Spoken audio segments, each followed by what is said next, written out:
Assalamualaikum warahmatullahi wabarakatuh. Alhamdulillah. Allahumma sholli ala Sayyidina Muhammad wa ala ali Sayyidina Muhammad. Sahabatku sekalian, Allah Subhanahu wa Ta'ala di dalam surah Al-Baqarah ayat 208 berfirman yang bunyinya, A'udzu billahi minasyaitonir rajim.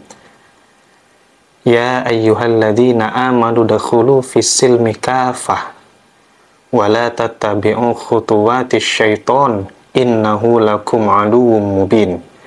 Wahai orang-orang yang beriman, masuklah kalian ke dalam agama Islam secara kafah, secara menyeluruh. Dan janganlah kamu ikuti langkah-langkah syaiton, karena sesungguhnya syaiton itu musuh yang nyata bagimu.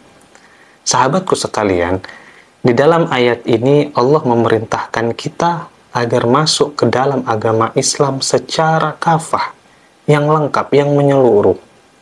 Ya. Jadi di dalam ayat ini ada asbabun nuzulnya.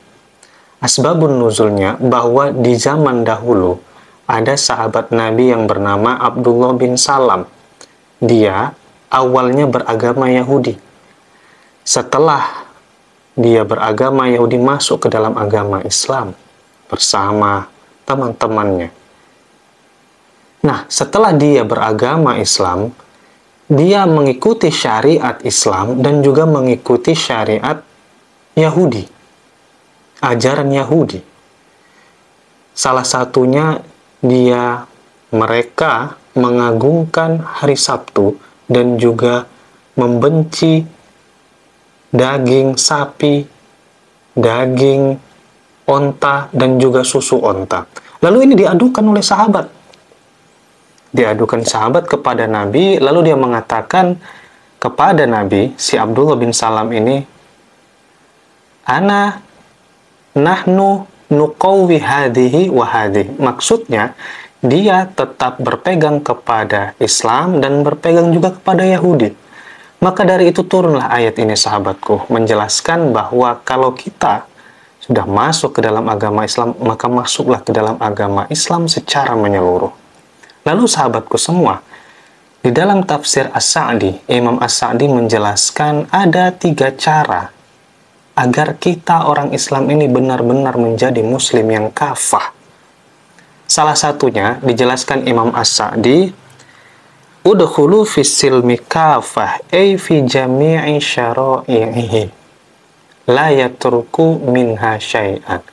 Maksudnya, ikut ke dalam syariatnya Allah secara menyeluruh. Jangan ambil sebagian lalu tinggalkan sebagian. Maka itu tidak boleh, sahabatku sekalian.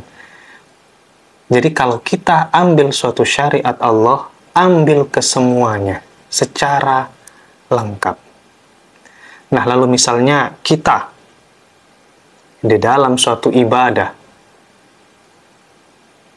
kita sholat berjamaah misalkan, kita mengambil sholatnya aja, tapi berzikir bersamanya, doa bersamanya tidak kita ikuti. Begini, itu salah satu contoh yang tidak kafah, sahabatku semua.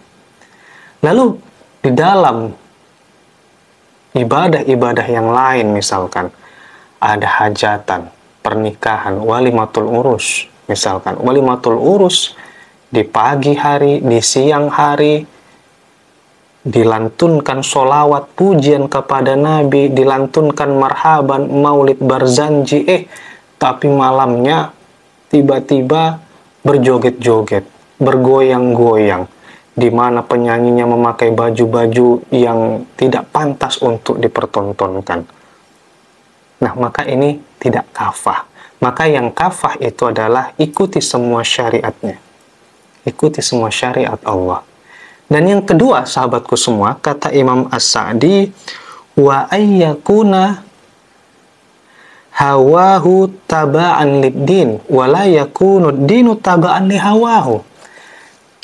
Cara yang kedua agar menjadi muslim yang kafah, yang lengkap, yang universal adalah dengan cara nafsunya, hawanya mengikuti agama Allah. Jangan agama Allah yang mengikuti nafsunya. Begitu sahabatku semua. Apa yang enak, kebetulan cocok sama nafsunya diikutinya, tapi yang nggak cocok sama nafsunya ditinggalkan. Jangan sampai begitu, sahabatku semua. Ini nanti urusan beribadah katanya mau ambil yang banyak.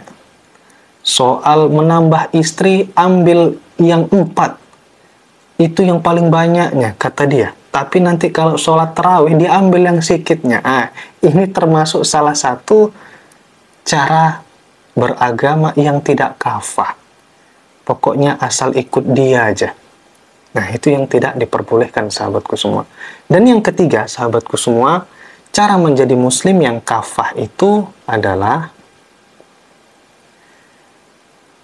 kata Imam As-Sa'di, wa ayyaf'ala min af'alil khair ma yutikuhu ma yaqdiru wa ya'jizu anhu. Dia selalu berbuat kebaikan pada saat dia mampu dan juga pada saat dia lemah, gitu. Jadi berbuat kebaikan itu tidak tergantung mood. Ya, kalau lagi mood dia berbuat baik, kalau tidak mood tinggalkannya berbuat baik. Nah, ini tidak diperbolehkan, sahabatku semua. Kenapa? Karena nanti tidak menjadi kafah, tidak menjadi Islam muslim yang lengkap, begitu. Maka bagaimana caranya?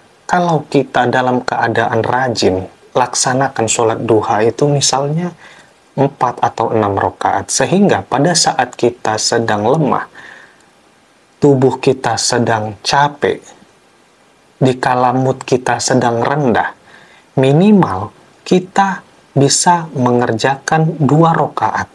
Begitu dia. Begitu juga dengan sholat rawatib, sahabatku. Sebelum sholat zuhur, sesudah sholat zuhur, kita laksanakan 4 rakaat. Sehingga pada saat nanti kita sudah malas atau tubuh kita sedang sangat capek, ya, kita dapat melakukan sholat sunat rawatib itu, qobliyah dan ba'diyahnya minimal 2 rakaat. Jadi ambil yang tertinggi sehingga kalau kita lagi malas minimal kita di posisi yang terendah tapi jangan sampai hilang. Begitu prinsipnya, sahabatku semua.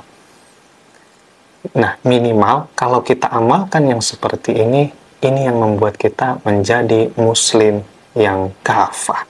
Baik, sahabatku semua, mudah-mudahan yang sedikit ini bermanfaat bagi kita. Terima kasih. Assalamualaikum warahmatullahi wabarakatuh.